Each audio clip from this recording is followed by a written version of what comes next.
जीवन नहीं होता किसी फिल्म की तरह जहां अंत हमारे पक्ष में हो। यहाँ कई अंत होते हैं एक बेहतर शुरुआत के लिए, परंतु कुछ अंत ऐसे होते हैं जो हमेशा याद रहते हैं क्योंकि वो किसी एक खूबसूरत मोड़ पर छोड़ दिए जाते हैं।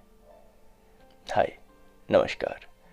मेरा नाम शुभम जोशी है और आज जो कहानी हम आपको सुनाने जा रहे हैं उसे लिखा है हमारी मित्र गरिमा तिवारी ने। तो चलिए शुरू करते हैं आज की इस कहानी को।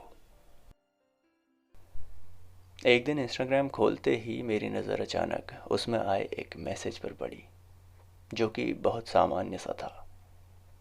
एक हाय से शुरुआत करी थी उसने। वैसे तो बहुत से मैसेज आते हैं मगर न जाने उस दिन कैसे बिना सोचे समझे मैंने भी उसका जवाब हेलो करके दे दिया। तब मुझे भी क्या पता था कि वो एक हेलो बहुत प्यारे इंसान तक पहुंचने वाला था। उस इंसान तक जो सिर्फ कुछ दिनों में ही मेरे दिल में बसने वाला था। उस हेलो के बाद तो हमारी बातें ऐसे आगे बढ़ी जैसे पहाड़ से उतरती कोई नदी कल कल छल छल बस बहती चली गई। अब सुबह भी उसी से होती और दिन का अंत भी उसकी बातों से होने लगा था। कब हम बातों बातों में एक दूसरे के करीब आ गए हमें पता भी न चला। दिन बीते, हफ्ते बीते, महीने बीतने लगे। वो अजनबी से अपना और फिर बेहद खास बनने लगा। कैसे हो तुम? अच्छा, खाना खाया तुमने? घर पर सब ठीक ठाक तो है ना? इन सब से बातें शुरू होती और ख़त्म पता नहीं। ऐसा लगता मानो अब हमारी बातें कभी ख़त्म होंगी भी कि नहीं। कई बार तो काम की वजह से बेमन से बातों पर लगाम लगाना पड़ता था। वैसे बातें करते करते हमें काफ़ी वक्त गुजर चुका था। एक दूसरे को समझने के बाद अब बारी थी एक दूसरे से मिलने की, एक दूसरे का दीदार करने की। तो फिर क्या, एक दिन मैंने उससे कहा, सुनो, हम कब मिलेंगे? मुझे मन है आपसे मिलने का।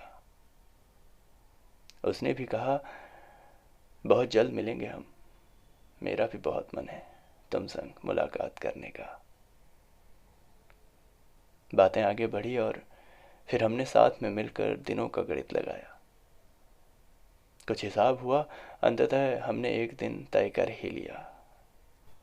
मैं काफ़ी खुश थी आज। मेरे तो पैर ज़मीन में ही नहीं थे। मिलने की खुशी जो इतनी थी, और वो भी काफ़ी खुश था।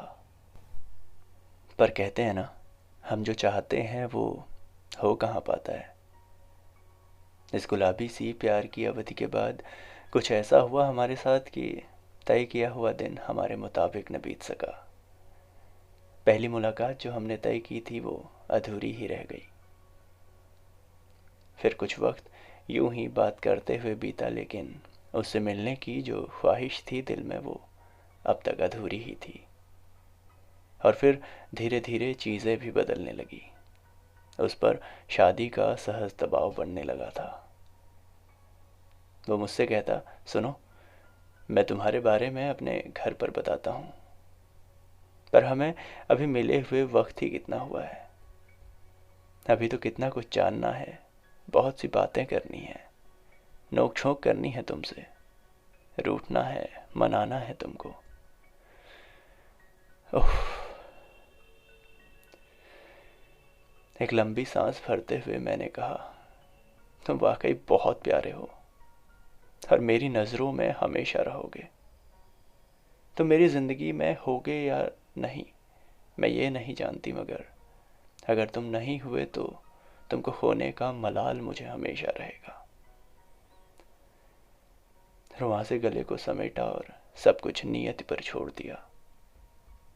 आज भी भावनाएं पहले जैसी हैं, बस फ़र्क इतना है कि उन्हें किसी से व्यक्त नहीं करते। हम अब भी मौन रहकर बहुत सी बातें कह जाते हैं।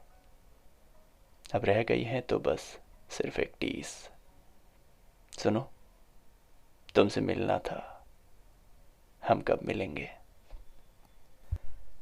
अक्सर ऐसा होता है कोई ना कोई ज़िंदगी में जिसे हम खोना नहीं चाहते, मगर परिस्थितियां हमें उस इंसान से दूर कर देती हैं।